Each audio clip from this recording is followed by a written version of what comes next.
మడకశిర నియోజకవర్గం తెలుగుదేశం పార్టీ అభ్యర్థిగా ప్రకటించినటువంటి వ్యక్తిని వెంటనే మార్చాలని నిరసనకు దిగుతూ పట్టణ ప్రధాన వీధుల్లో భారీ ఎత్తున ర్యాలీ నిర్వహించారు. ఇక మడకశిర టీడీపీ అభ్యర్థి మార్చకపోతే ఆత్మహత్యలు శరణ్యమంటూ తెలుగు తమ్ముళ్లు ఒంటిపై పెట్రోలు పోసుకున్న సంఘటన చోటు చేసుకుంది.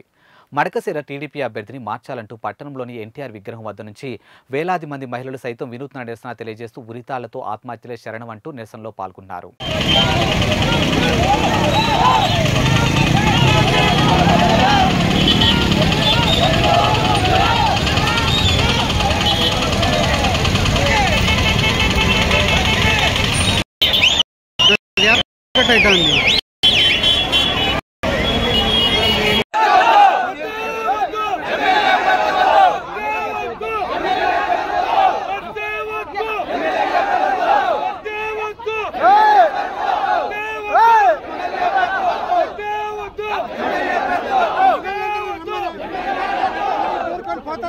Patra